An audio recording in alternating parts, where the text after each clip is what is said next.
warahmatullahi wabarakatuh. Waalaikumsalam warahmatullahi wabarakatuh. Kami dari kelompok 2 ingin mempresentasikan materi kami. Namun sebelumnya persilakan kami memperkenalkan diri masing-masing. Saya Ananda Kristiana Diprana absen 4. Saya Nafira Wulandari absen 23. Saya Alvin Nada absen 2. Saya Baginda Mediasan absen 7. Saya Devi Mara Safira absen 14. Saya Rina Nufadi absen 29. Baik, mari kita mulai presentasi materi kami, yaitu ancaman disintegrasi akibat pemerintahan. Yang pertama tentunya dijelaskan oleh Nafira. Latar belakang dari ancaman disintegrasi sistem pemerintahan yaitu pemberontakan. Pemberontakan terjadi karena ada rasa kecewa dari pemerintahan pusat. Pemberontakan terjadi kurang lebih 9 tahun, yaitu dimulai dari 1950 sampai 1959 pada masa pemerintahan liberal. Adapun alasannya yaitu ada 2. Yang pertama ketimpangan dari pemerintah daerah dan pemerintah pusat. Dan yang kedua yaitu seringnya pergantian kabinet. Selama 9 tahun itu ada pergantian 7 kabinet yang pernah menjabat. Baik, materi yang dilanjutkan oleh Alvin. Pemberontakan PRRI atau Komisa dilakukan oleh beberapa faktor. Yang pertama, dilatar belakangi dengan kondisi politik pemerintahan Indonesia yang kurang stabil setelah pembubaran RIS. Yang kedua, terbentuknya dewan-dewan seperti Dewan Banteng, Dewan Gajah, dan lain-lain. Setelah itu, tanggal 10 Februari 1958, Rektor Ahmad Hussein mengeluarkan ultimatumnya agar kabinet dijuanda mundur, tetapi tidak ditanggapi oleh pemerintah. Sehingga tanggal 15 Februari 1958, Rektor Ahmad Hussein memproklamasikan berdirinya PRRI di Bukit Tinggi Sumbar dengan tujuan menuntut otonomi daerah yang lebih luas. Selanjutnya akan dilanjutkan oleh Kotomisi Bagas. Upaya yang dilakukan pemerintah, yaitu pemerintah mengadakan operasi militer untuk menumpas pemberontakan PRRI dan Komista. Operasi Sabta Marga, Merdeka, Sadar, dan 17 Agustus 1958.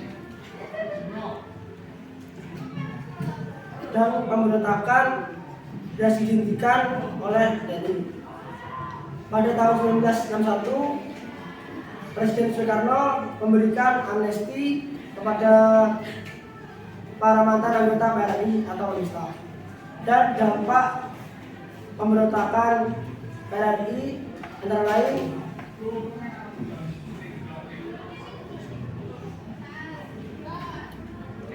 ribu lebih korban jiwa, perekonomian makin tidak stabil, negara kekurangan bahan pangan, perpecahan hubungan persaudaraan. Selanjutnya akan dilanjutkan oleh pemateri keempat, Devi Mara. Persoalan negara federal. Berdasarkan KMB atau Konferensi Negara Federal, pemerintahan di Indonesia berbentuk Republik Indonesia Serikat yang terdiri atas Republik Indonesia dan negara-negara BRI. Namun, seiring perkembangan negara-negara bagian BRI tidak menunjukkan rasa ketidakpuasan karena masih dalam belenggu penjajahan Belanda.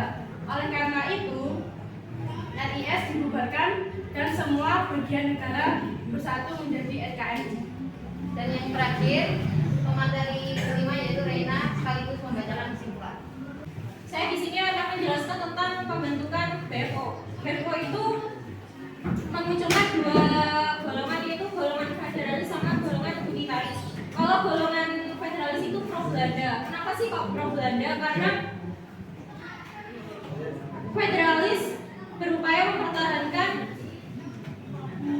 bentuk negara federal dan tetap memilih bekerja sama dengan Belanda. Terus kalau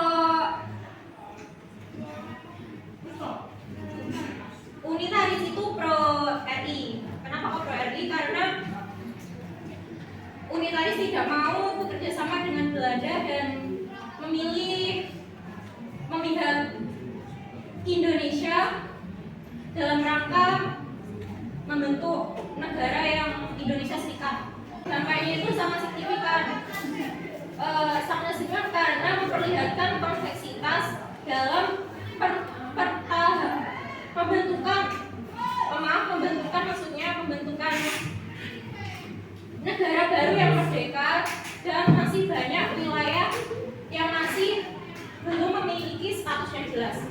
Yang ketiga, kesimpulan dari pemberontakan yang dibacakan teman-teman saya itu karena pemberontakan rasa kekecewaan dari sistem pemerintahan dan rakyat daerah menuntut pembangunan yang lebih merata. Baiklah, sekian materi dari kelompok kami. Adakah yang ingin bertanya? Baik, kelompok 1. Seperti apa sih contoh kecenderungan pemerintah? Baik, izin menjawabnya. Kecenderungan pemerintahannya yaitu seperti pemerintah pusat hanya memfokuskan pembangunan dan ekonomi pemerintahan pusat saja. Bisa diterima? Selanjutnya ada lagi yang ingin bertanya? Baik, kelompok 4.